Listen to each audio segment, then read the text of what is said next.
married? Single. Are you sure? Yeah. Diyos ko, parang nagdududa pa.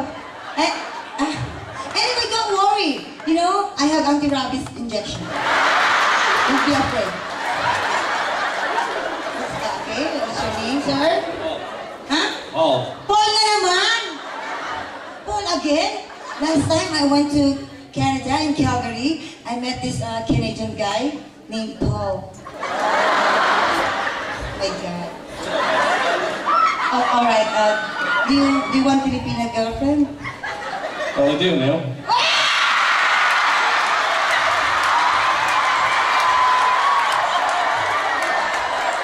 Ang taray, parang ako kangaroo. Diba? Parang kangaroo na may pagka-caterpillar. Do you like the outfit? Do you like it? Do you like it? Do you like it? Do you like it? Do you like it? Do you like it? Do you like it? Do you like it? Do you like it? Sorry. Do you like it?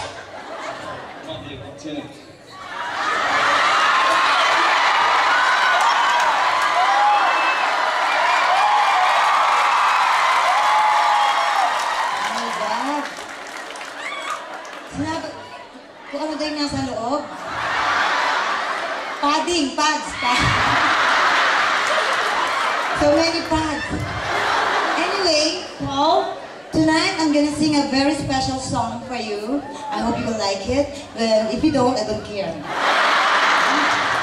Can I have a chair for Paul, please? Oh, see?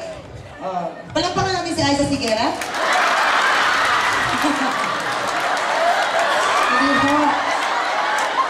Paul, may, take a seat right now. Diyos ko, nakabahan ako. What do you think of my beauty? Excellent. Papunta na sa exotic. Tamang-tama ang suot ko, parang iguana na yung kulo. Anyway, I'm gonna sing the song for you, ha?